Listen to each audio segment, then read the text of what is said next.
আসসালামু আলাইকুম সবাইকে। Welcome to Scale Up. আমি শিফাউল ইসলাম রবিন, পড়ালেখা করছি ডিপার্টমেন্ট অফ ইনোভেশন অ্যান্ড এন্টারপ্রেনারশিপের ফার্স্ট সেমিস্টারে। আমাদের অনেকেরই স্বপ্ন থাকে যে আমরা হায়ার স্টাডিজের জন্য বাইরের দেশে যাব, এবং ঠিক এই মুহূর্তে আমার ডিপার্টমেন্টেরই দুজন সিনিয়র ভাইয়া আমার সাথে বসে আছেন, যারা কিনা বাইরের দেশে গিয়েছিলেন, এবং আজকে আমরা তাদের এক্সপেরিয়েন্স, জার্নি এবং আরো অনেক বিষয় সম্পর্কে জানবো, যেটা আমাদেরকে ইন্সপায়ার করবে, পাশাপাশি আমাদেরকে হেল্প করবে এই বিষয় সম্পর্কে অবগত হতে। সো প্রথমে আমি পিয়াল ভাইয়ের কাছে যেতে চাই। আসসালামু আলাইকুম ভাইয়া, কেমন আছেন? আসসালাম রবিন, কি অবস্থা? এই তো আলহামদুলিল্লাহ ভালো। ভাই, আপনার ইন্ট্রোডাকশন যদি আমাদের সাথে শেয়ার করতেন। সো আমি পিয়াল, পড়াশোনা করছি ডিপার্টমেন্ট অফ ইনোভেশন এন্টারপ্রেনারশিপের ফাইনাল ইয়ারে। আমার মেজর হচ্ছে টেকনোপ্রেনারশিপ এবং বর্তমানে কাজ করছি ইউএসএ বেসড একটি কোম্পানিতে। ওকে, আসসালামু আলাইকুম ভাইয়া। ওয়ালাইকুম আসসালাম, কেমন আছো? এই তো আলহামদুলিল্লাহ, আপনি কেমন আছেন? জি আলহামদুলিল্লাহ ভালো আছি। তো ভাইয়া, please introduce yourself with us. তো ফার্স্ট ইনস্টেন্স, আমি জিশান আহমেদ সুইফট, বর্তমানে পড়াশোনা করছি ডিপার্টমেন্ট অফ ইনোভেশন অ্যান্ড এন্টারপ্রেনারশিপের শেষ বর্ষে। আমার 2 মাস বাকি আমার সেমিস্টার শেষ হওয়ার জন্য, এবং বর্তমানে কাজ করছি ইউএস বেস বেজ কর্পোরেশনে তাদের মার্কেটিং টিম লিড হিসেবে। আপনারা তো অলরেডি সেমিস্টার এক্সচেঞ্জ প্রোগ্রামে গিয়েছেন। সো প্রথমে আমি পিয়াল ভাইয়ের কাছে জানতে চাই যে আসলে আপনার জার্নিটা কেমন ছিল, আপনি কিভাবে আপনার মাইন্ডসেটটা করলেন যে আপনি বাইরের দেশে পড়ালেখা করবেন, যদি আপনার জার্নিটা আমাদের সাথে শেয়ার করেন ভাইয়া। তো এই জার্নিটা আসলে রবিন বলতে গেলে প্রথমেই বলতে হবে, আমি ডিপার্টমেন্টে ভর্তি হওয়ার আগেই আমি দেখেছিলাম আমার ভার্সিটিতে আমার তখন যারা সিনিয়র ছিল তারা আসলে মালয়েশিয়াতে পড়াশোনার জন্য যায়। সো সেই জায়গা থেকে আসলে আমি ভর্তি হই, বা অন্যান্য বিভিন্ন ফ্যাসিলিটি ছিল, সেই জায়গা থেকে ভর্তি হওয়া। তো 1 বছর 2 বছর শেষ হওয়ার পরে আমাদের ডিপার্টমেন্ট থেকে জানায় যে বাইরে যাওয়ার একটা সুযোগ আছে, আমি যেন অ্যাপ্লিকেশন করি। সো ইন্টারন্যাশনাল অ্যাফেয়ার্সের মাধ্যমে অ্যাপ্লিকেশন করি। অ্যাপ্লিকেশন করার পরে বেশ কিছু প্রসিডিউর থাকে, যেমন ইংলিশ টেস্ট দেওয়া, আমার সব ডকুমেন্টসগুলো ঠিক করা, ভিসার জন্য অ্যাপ্লিকেশন করা, তারপরে আমি যে ভার্সিটিতে চুজ করতেছি ভার্সিটিতে অ্যাপ্লিকেশন করা, আমার যে কোর্স আছে কোর্সের সাথে ওই ইউনিভার্সিটির কোর্সগুলো মিলে কিনা এটা দেখা। সো ওভারঅল সব কিছু শেষ হওয়ার পরে ভিসা অ্যাপ্লিকেশন করি, এবং ওভারঅল সব কিছুতে আমাকে আমার ডিপার্টমেন্ট হেল্প করে এবং ইন্টারন্যাশনাল অ্যাফেয়ার্স হেল্প করার পরে আমি আসলে মালয়েশিয়া আর একটি ইউনিভার্সিটি, মালয়েশিয়া তুন হুসাইন ইন্টারন্যাশনাল ইউনিভার্সিটিতে 100% স্কলারশিপে পড়াশোনার সুযোগ পাই। সো সেখানে আসলে এখানে এক্সপিরিয়েন্স ওভারঅল অনেক ভালো ছিল, যেহেতু ফুল ফান্ডেড ছিল, সেহেতু আমি ওখানে যাওয়ার পরে ওরা আমাকে রিসিভ করে আমি ওইখানের একটা ডরমিটরিতে থাকছি আর কি। সো সুইফট কিন্তু প্রেস্টিজিয়াস স্কলারশিপ পেয়ে আসলে বেলজিয়াম গিয়েছে, সে ওর এক্সপিরিয়েন্স আরো বেটার। আই থিংক সুইফট কিছু অ্যাড করবে আমার সাথে। শুধু আমি না, আমার মতো আরো অনেকেই আছে আসলে যারা এইরকম প্রেস্টিজিয়াস স্কলারশিপ পেয়ে বাইরের দেশে স্টাডি করতে চাই। আপনি অলরেডি এটা ক্র্যাক করছেন। সো আমি আপনার থেকে আপনার যে ইন্টারেস্টিং যে জার্নিটা আছে বা যে রিকোয়ারমেন্ট গুলো আছে ওইগুলো যদি বলতেন, তাহলে হয়তো বা আমিও সেই পথে ধাবিত হতে পারতাম, বা আমার মতো যারা আছে তারাও হতে পারতো। আচ্ছা, সো ইরাসমাস স্কলারশিপটা মেইনলি হচ্ছে ইউরোপিয়ান ইউনিয়নের ফান্ডেড একটা স্কলারশিপ। আপনি হচ্ছে ইরাসমাস হচ্ছে ওদের একটা রেগুলার প্রসেস আপনি যদি বলেন, আর ফেমাস মেইনলি মাস্টার্সে। আপনি হয়তো বা শুনে থাকবেন যে ইরাসমাস মুন্ডাস জয়েন্ট মাস্টার্স নামে হচ্ছে একটি স্কলারশিপ, যেটা পুরা ওয়ার্ল্ড ওয়াইড হচ্ছে একটি ফেমাস, যেখানে মাস্টার্সের স্টুডেন্টরা যায় এবং 4টা ডিফারেন্ট কান্ট্রিতে তারা পড়াশোনা করে তাদের 2 বছর। তো সেটারই একটি অংশ ইরাসমাস হচ্ছে যেহেতু আপনার ইউরোপিয়ান ইউনিয়ন থেকে ফান্ডেড পাওয়া, তো সেখানকারই তাদের এক্সচেঞ্জ প্রোগ্রামস থাকে। তো এক্সচেঞ্জ প্রোগ্রামের মধ্যে হচ্ছে যে আমরা ডিফারেন্ট কালচার, ডিফারেন্ট কান্ট্রি থেকে মানুষ চাই, সেটারই একটি অংশ হিসেবে আমাদের ড্যাফোডিল ইন্টারন্যাশনাল ইউনিভার্সিটি হচ্ছে ইরাসমাসের যে কান্ট্রি, যে ইউনিভার্সিটিগুলো রয়েছে সেগুলোর সাথে পার্টনারশিপ থাকে। তো পার্টনারশিপ থাকার কারণে আমরা যারা ড্যাফোডিলের ইউনিভার্সিটির স্টুডেন্টরা আছি, আমি যতদূর জানি বাংলাদেশ থেকে শুধু ড্যাফোডিলই হচ্ছে যে এটার অংশ, এবং আমরাই শুধুমাত্র এক্সচেঞ্জ স্কলারশিপগুলোতে যাচ্ছি। তো সেখানে আমরা হচ্ছে যে একটি সেমিস্টারের জন্য পাই। তো রিকোয়ারমেন্টসগুলো যদি বলি, আমাদের সবার ফার্স্ট রিকোয়ারমেন্ট হচ্ছে যে আপনার ইংলিশ কমিউনিকেশন স্কিলস, আপনার হচ্ছে মানে অ্যাটলিস্ট আপনি যেন আপনার সামনে থাকা মানুষটাকে হচ্ছে যে বোঝাতে পারেন আপনার স্পোকেন স্কিল দিয়ে। এন্ড তারপর আমাদের কিছু সিজিপিএ রিকোয়ারমেন্ট আছে। আপনি ইরাসমাসে অ্যাপ্লাই করার জন্য আপনার সিজিপিএ 3.50 আপনার মিনিমাম রাখবে। তো এটির নিচে থাকলে আপনি হচ্ছে অ্যাকচুয়ালি ইরাসমাসের জন্য সিলেক্টেড হবেন না।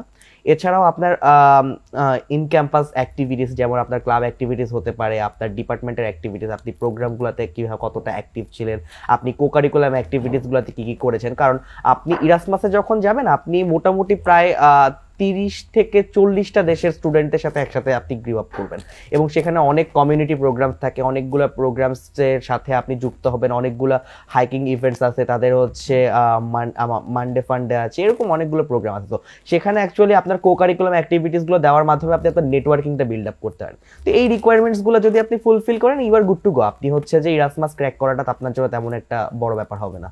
আচ্ছা ভাইয়া, আমাদের ক্ষেত্রে যে বিষয়টা হয়ে থাকে যে আমরা বেশিরভাগ স্টুডেন্টই বাংলাদেশে দীর্ঘ সময় ধরে পড়ালেখা করি, যেমন আমি হচ্ছে এইচএসসি পর্যন্ত 12 বছর এখানে পড়ালেখা করছি। সো এভারেজ স্টুডেন্টের ক্ষেত্রে এমনটাই ঘটে। বাট আমাদের একটা মাইন্ডসেট থাকে যে আমরা শুনেও এসেছি যে আমাদের দেশের এডুকেশন এবং অন্যান্য কান্ট্রির এডুকেশন সিস্টেমটা হয়তো একটু ডিফারেন্ট বা এনভায়রনমেন্টটাও একটু ডিফারেন্ট। সো আসলে ডিফারেন্সটা কোথায়? সো রবিন, এখানে ঘটনা যেটা হচ্ছে, আমিও কিন্তু বাংলাদেশে পড়াশোনা করছি, মাত্র 6 মাসের জন্য মালয়েশিয়াতে পড়াশোনা করার সুযোগ হয়েছিল।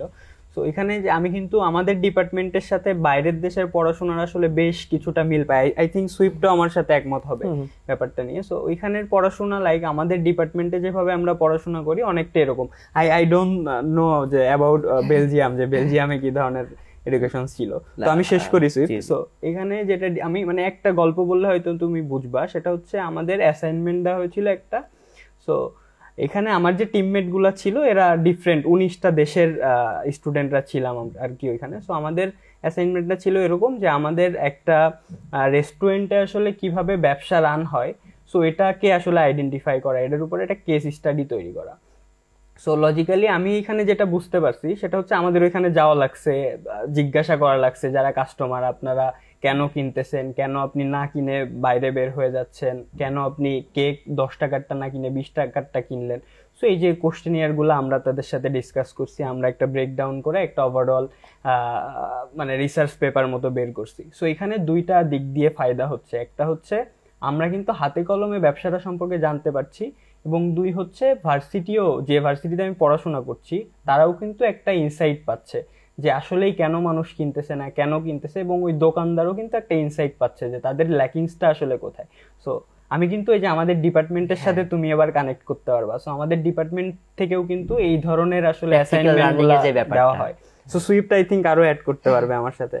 আচ্ছা, আমি সব থেকে বড় যে রেফারেন্সটা পেয়েছি, আমি পিয়াল ভাইয়ের সাথে একমত হব যে আমাদের ডিপার্টমেন্টের যেভাবে পড়াশোনার যে আমাদের কারিকুলামটা রয়েছে, আমরা হ্যান্ডস অন এক্সপিরিয়েন্স পাচ্ছি, ইন্ডাস্ট্রি ভিজিট পাচ্ছি, তো সেম জিনিসগুলোকে যদি কানেক্ট করি, but most of the universities আর মোস্ট অফ দ্য ডিপার্টমেন্টসে এই জিনিসগুলো হয় না, যেটা আমি হচ্ছে দেখেছি। তো আমার বেলজিয়ামের এক্সপিরিয়েন্স থেকে যদি বলি, আমার ওখানে 5টা কোর্স ছিল, তার মধ্যে 2টো কোর্স ছিল, একটা ম্যানেজমেন্ট রিলেটেড আর একটা ছিল মার্কেটিং।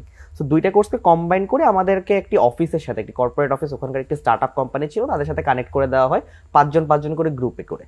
তো আমি এখানে প্র্যাকটিক্যাল নলেজের কথা কেন বলবো, আমরা লিটারেলি ওখানে টোটাল 7 দিন, মানে 5 দিনে উইক, যেহেতু 2 দিন ওখানে উইকেন্ড, তো 5 দিন আমরা হচ্ছে তাদের অফিসে গিয়ে অফিস করি, তাদের সাথে তাদের ওয়ার্ক কালচার। আমাদের এখানে কি হয়, আমরা যে অ্যাসাইনমেন্টগুলো করি মোস্ট অফ দ্য টাইম আমাদের হচ্ছে কেস স্টাডিগুলা বা আমরা যে অ্যাসাইনমেন্ট লিখি, আমরা ধরে নিলাম আমরা হচ্ছে যে একটি ব্র্যান্ডের হচ্ছে রিলেটেড আমরা হচ্ছে একটি অ্যাসাইনমেন্ট লিখছি, বাট আদৌ কি আমরা এই অ্যাসাইনমেন্টটা লেখার পর ব্র্যান্ড পর্যন্ত এটা পৌঁছায়? কখনোই পৌঁছায় না আসলে। আমরা জাস্ট অ্যাসাইনমেন্ট সাবমিট করি আমাদের সুপারভাইজার টিচারের কাছে, সে আমাদের সেটা দেখে মার্কিং করে। তো এখানে ডিফারেন্সটা আমি কি পেয়েছি, যে হচ্ছে যে আমি ওখানকার যে কোম্পানিটার সাথে আমরা কাজ করেছি তাদের রিয়েল লাইফ কেস, তারা সেখানে যে রিয়েল লাইফ কেসটা রয়েছে, তারা যেখানে তাদের ডে টু ডে লাইফের কাজ, আমরা হচ্ছে একদিন অফিসের মধ্যে আমরা তাদের কাস্টমারদের সাথে কমিউনিকেট করতে গিয়েছি ডিরেক্টলি, তাদের লাইভ কাস্টমার যারা তাদের প্রোডাক্ট ইউজ করতেছে, তাদের ওখান থেকে আমরা কেস ডাটা কালেক্ট করেছি, সেটা এসে আমরা ডেটা অ্যানালাইসিস করেছি। সেই কাজগুলো আমরা মানে যখন হ্যান্ডস অন করতে পারছি যে how they are actually working in their environment, তো এই হ্যান্ডস অন এক্সপিরিয়েন্সগুলো অ্যাকচুয়ালি হচ্ছে যে আমাদেরকে আরো মানে আমাদের in future corporate life, job life, business লাইফগুলোতে আমাদের আরো হেল্প করে। তো সেম জিনিসটা আই গেস তুমি দেখতে পারো হচ্ছে আমাদের ডিপার্টমেন্টে, আমরা ইন্ডাস্ট্রি ভিজিটগুলোতে যাচ্ছি, আমাদের হচ্ছে কর্পোরেট সিইওস যারা আছে বা ডিফারেন্ট এক্সিকিউটিভ পিপলস আমাদের ওয়েবিনার নিচ্ছে, এই জিনিসগুলো নিচ্ছে। তো এতে করে আমরাও কিন্তু হ্যান্ডস অন এক্সপেরিয়েন্সগুলো পাওয়ার চেষ্টা করছি। তুমি ফার্স্ট সেমিস্টারে এখন পর্যন্ত আমি জানি না তুমি ইন্ডাস্ট্রি ভিজিটে গিয়েছো কিনা, বাট যদি হচ্ছে ইন্ডাস্ট্রি ভিজিটে যাও তাহলে বুঝতে পারবে যে তুমি কতটা ক্লোজলি হচ্ছে আমাদের ইন্ডাস্ট্রি ভিজিটগুলোতে আমরা দেখতে পারি যে একটা কর্পোরেশন বা একটা কোম্পানি হচ্ছে কিভাবে চলতেছে। ভাই এটা তো বেসিক্যালি সিমিলারিটি। হ্যাঁ, সো আমি মানে যদি আরেকটু ইউনিকনেসে যেতে চাই, যেটা সিমিলারিটি নেই, যদি আগেই আমরা একটু এই বিষয়গুলো সম্পর্কে জেনে যাই তাহলে মাইন্ডসেটটা আমরা সেভাবে গড়ে তুলতে আর পারবো। সিমিলারিটি যদি আমি না বলি যে ওপেন বুক এক্সাম যে জিনিসটার একটা ব্যাপার, এই জিনিসটা আমাদের বাংলাদেশে এখনো ইন্ট্রোডিউস না, বা আমরা ইউজ টু না যে আমার সামনে বই খাতা থাকবে, আমার সামনে টিচারও থাকবে, আমার সামনে বই খাতা, আমার কাছে ফোন, সবকিছুই থাকবে এবং আমি সেগুলো সবকিছু ইউজ করে আমি আমার হচ্ছে যে অ্যান্সার লিখতে পারবো। তো এই যে একটা সিমিলারিটি, আমরা এখনো এই জায়গা থেকে বের হয়ে আসতে পারিনি। দেন আপনি আরেকটা জিনিস বলতে পারেন হচ্ছে যে অনলাইন টিচিং যে জিনিসটা, আমরা খুবই লাকি ড্যাফোডিলে যে আমাদের বিএলসির মতো একটা প্ল্যাটফর্ম আছে যে আমরা অনলাইনে কিন্তু পাচ্ছি, বাট মোস্ট অফ দ্য কেসেসে কিন্তু আপনি সিমিলারিটিটা পাবেন না, এরকম কোনো পোর্টাল নেই। বাট আপনি যদি যত বড় ইউনিভার্সিটিগুলো চিন্তা করেন, আপনি হার্ভার্ডের কথা চিন্তা করেন, আপনি এমআইটির কথা চিন্তা করেন, প্রত্যেকের কিন্তু অনলাইন ডিগ্রি সিস্টেম আছে। তারা কিন্তু অনলাইনে কমপ্লিট একটা মাস্টার্স ডিগ্রি দিচ্ছে আপনাকে, কমপ্লিট একটা ব্যাচেলার ডিগ্রি দিচ্ছে। তো এই যে আমরা যে অনলাইন থেকেও পড়াশোনা করতে পারি, এই জিনিসটা কিন্তু আমাদের এখনো ইউজ টু না। লাকি যে কোভিড এর পর থেকে আমরা কিন্তু বিএলসিতে ড্যাফোডিল খুবই ইউজ টু, আমরা প্রত্যেকটা শীট পাচ্ছি। বাট মোস্ট অফ দ্য কেসেসে যে 12 বছর বাংলাদেশে পড়াশোনা করেছে, আপনার যেটা প্রশ্ন ছিল যে সিমিলারিটিস নাই, তো এই সিমিলারিটি কিন্তু নাই আমাদের বাংলাদেশে। কিন্তু ই লার্নিংটা এখনো সেভাবে হচ্ছে যে ফেমাস না, অ্যাটলিস্ট ইন ইউনিভার্সিটি লেভেল। তো আই গেস মালয়েশিয়ার কিছু এক্সপেরিয়েন্স শেয়ার করতে পারো প্রিয়াল ভাই। সো আমি তো সিমিলারিটি নিয়ে কথা বললাম, যে জায়গায় মিল নাই এগুলা নিয়ে কথা বললাম। সো এখানে আসলে কো কারিকুলাম অ্যাক্টিভিটিসে অনেক বেশি ফোকাসড আসলে আমি যেটা খেয়াল করছি। সো সেখানে যেটা হয়েছিল সেটা হচ্ছে আমরা সিএসআর প্রোগ্রামে গিয়েছিলাম। সো ওইখানে আমরা অনেকগুলা ছোট ছোট স্কুলে গিয়েছিলাম যেখানে বাচ্চাদেরকে ক্লাস নেওয়ার জন্য আমি ফ্যাসিলিটেটর হিসেবে কাজ করছি। সো ওইটা এক্সপিরিয়েন্স আসলে ওভারঅল দারুণ ছিল, দারুণ এক্সপিরিয়েন্স ছিল অ্যাজ এ টিচার। হ্যাঁ, অ্যাজ এ টিচার হিসাবে কাজ করার। সো ওদের আসলে যারা বাচ্চাগুলো আছে ওরা আসলে, আমরা যেখানে দেখা যায় গ্রাজুয়েশন শেষ করার পরে রোবোটিক্স নিয়ে কাজ করা শুরু করি আর আরডিনো হাতে ধরি, সেখানে তারা আসলে অনেক ছোট থেকেই কিভাবে আসলে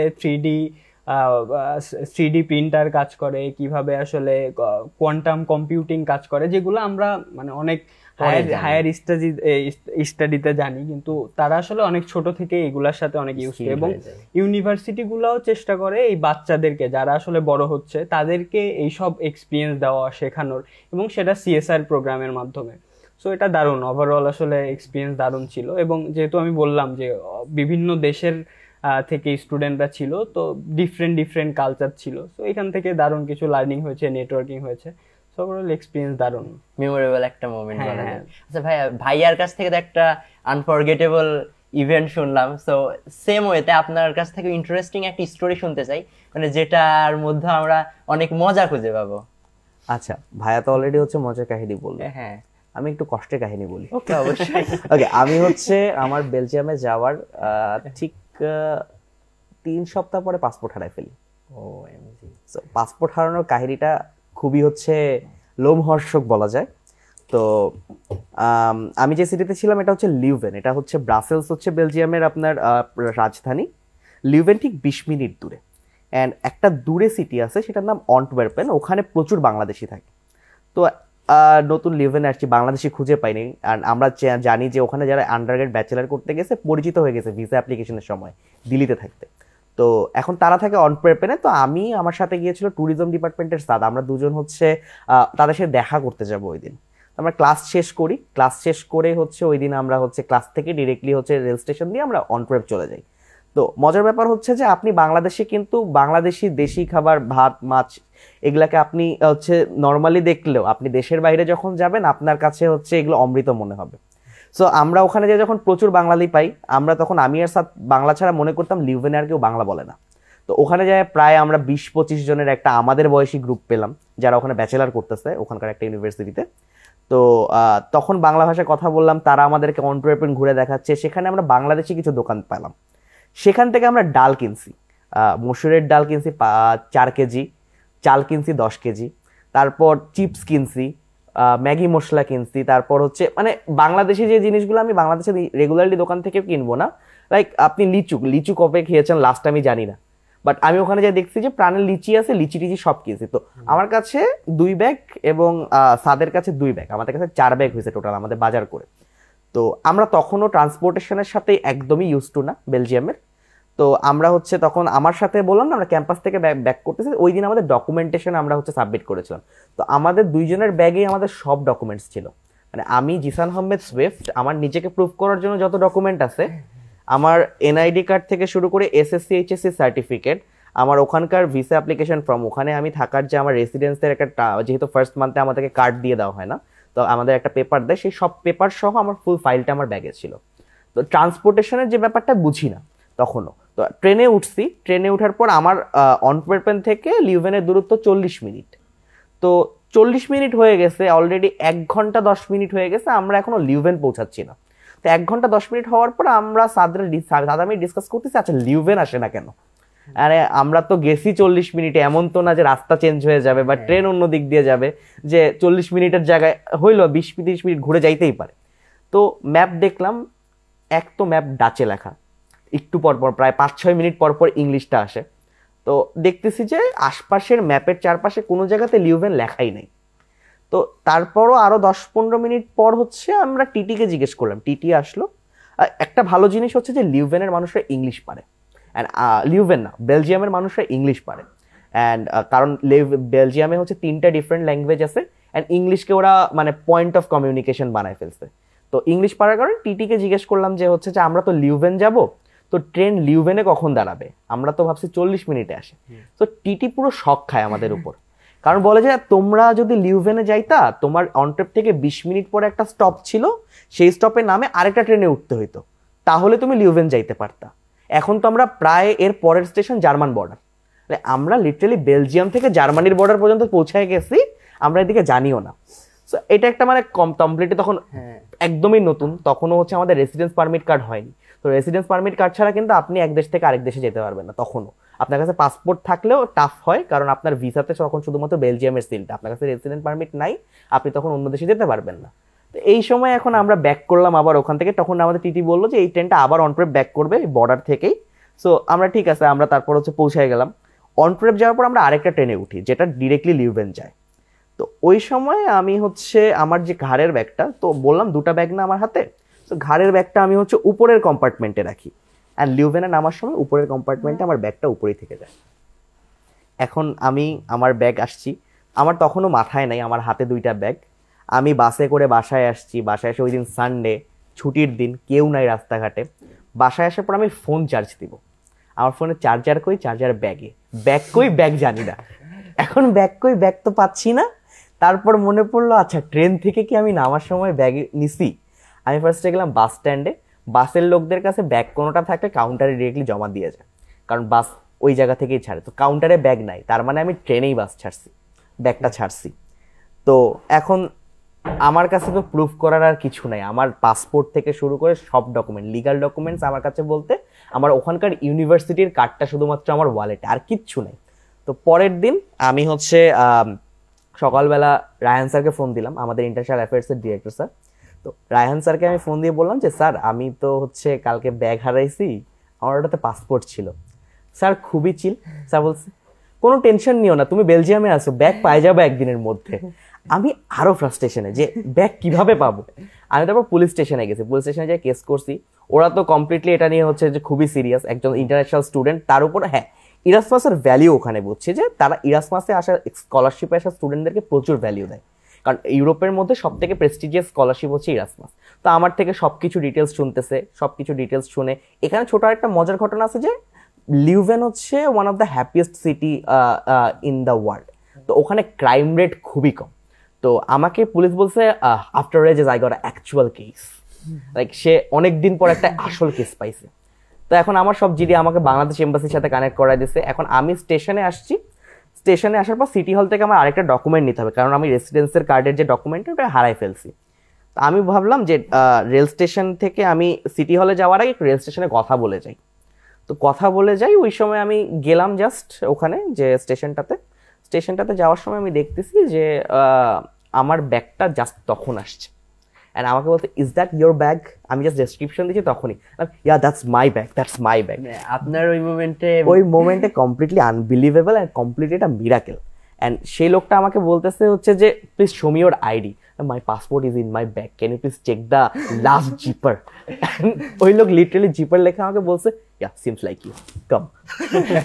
এই হচ্ছে আমার কাহিনী। So interesting. বাট একদিনের মধ্যে আমি আমার ব্যাগ পাইছি।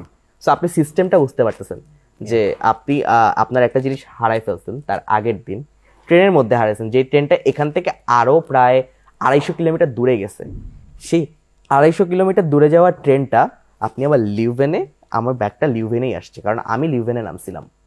সবকিছুই অনেক অর্গানাইজড ওয়েতে মেইনটেইন করা হয়। ইয়াস। আচ্ছা, যাই হোক, that was A inspirational for me two.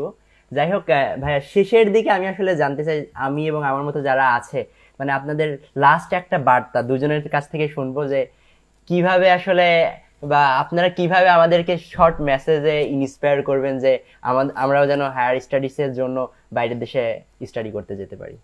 So Robin, আমি যদি অ্যাড করি তোমার সাথে, তাহলে ভার্সিটিতে যখন তুমি ভর্তি হওয়ার পর থেকে তোমার আসলে ইউনিভার্সিটির বিভিন্ন ক্লাবের সাথে, সো ওভারঅল তোমাকে আসলে সব কো কারিকুলার অ্যাক্টিভিটিসের সাথে জয়েন থাকতে হবে। সেই সাথে তোমার পড়াশোনার দিকেও খেয়াল রাখতে হবে, যেন তুমি আসলে তোমার সিজিপিএ 3.5 উপরে রাখতে পারো, কারণ এটা কিন্তু first requirement for applying this type of scholarship. এছাড়াও তোমাকে আসলে সবসময় খেয়াল রাখতে হবে কখন আসলে অ্যাপ্লিকেশনগুলা তোমাকে করতে হবে, তোমার ডিপার্টমেন্টের সাথে সবসময় কানেক্ট থাকতে হবে, এবং ইন্টারন্যাশনাল অ্যাফেয়ার্সের সাথে কমিউনিকেশন রাখতে হবে। সুইফট কিছু যদি অ্যাড করে সুইফট আমাদের সাথে। অ্যাড করার আগে তোমার জন্য কোয়েশ্চেন, ওকে, তোমার কি পাসপোর্ট আছে? হ্যাঁ আছে। পাসপোর্ট আছে? জি। ওকে, এটা হচ্ছে ফার্স্ট রিকোয়ারমেন্ট। তুমি যদি বিদেশে উচ্চশিক্ষা দিতে চাও বা সেমিস্টার এক্সচেঞ্জগুলোতে যেতে চাও, তো সবার ফার্স্টে যারা তুমি ছাড়াও যারা হচ্ছে যে এটার জন্য ইচ্ছা আছে যাদের, তাদের সবার ফার্স্টে পাসপোর্ট বানাইতে হবে। অ্যান্ড আপনার ইংলিশ কমিউনিকেশন স্কিলস, যেটা আপনি অ্যাটলিস্ট কমিউনিকেট করতে পারেন, এই স্কিল সেটটা বানানো। আপনি মানুষের সাথে মিশেন, আপনি মানুষের সাথে কথা বলেন, আপনি চাইলে অনেকগুলো অ্যাপস আছে সেগুলোতে আপনি প্র্যাকটিস করতে পারেন। এই জিনিসগুলোর মাধ্যমে কমিউনিকেশন স্কিল যখন ডেভেলপ হবে, এই জিনিসগুলো সবার ফার্স্টে মেনটেন করেন। দেন ভাই যেটাগুলো বললো, ইন ক্যাম্পাস অ্যাক্টিভিটিসগুলো, যে আপনার ক্লাব অ্যাক্টিভিটিস বলতে পারেন বা ডিপার্টমেন্টের অ্যাক্টিভিটিস বলতে পারেন, বা আপনার ইউনিভার্সিটি আপনার ফ্যাকাল্টির সাথে আপনার কমিউনিকেশন, যেটা আপনি সিজিপিএটা কিভাবে মেনটেন করতে আছেন, আপনার ক্লাসমেটসদের সাথে কমিউনিকেশন, এই ওভারঅল জিনিসগুলোকে যখন আপনি একটা শেপে নিয়ে আসতে পারবেন, then you are good to go. আর আপনার যেহেতু ফার্স্ট সেমিস্টার, আপনার কাছে এখনো কমপ্লিটলি 1 বছর বাকি আছে আপনার এই সব জিনিসগুলোকে হচ্ছে গুছিয়ে নেওয়ার জন্য। থ্যাংক ইউ ভাইয়া। আপনার যে কথাগুলো বললেন বা আপনাদের কথা শোনার পরে মনে হলো যে একটি স্টুডেন্টকে তাহলে প্রোডাক্টিভ হইতে হবে, এনার্জেটিক হইতে হবে, পাশাপাশি ডাইনামিকও হইতে হবে। সো এইগুলোর পাশাপাশি আমাদের যে স্টাডিটা আছে, এটা আমরা ভালো মতো মেনটেন করলে পরে অবশ্যই আমরা যে বিষয়টা আছে এটাতে ভালো মতো মুভ অন করতে পারবো। And thanks a lot for inspiring May A lot to study in abroad. So study abroad, and hope আমিও আপনাদের মতো কোনো একদিন কোনো একটা ইউনিভার্সিটিতে ফুল ফান্ডেড স্কলারশিপ নিয়ে পড়বো ইনশাল্লাহ। দোয়া করবেন আমার জন্য। ইনশাআল্লাহ। আজকে এখানেই দেখা হবে পরবর্তী কোনো ভিডিওতে।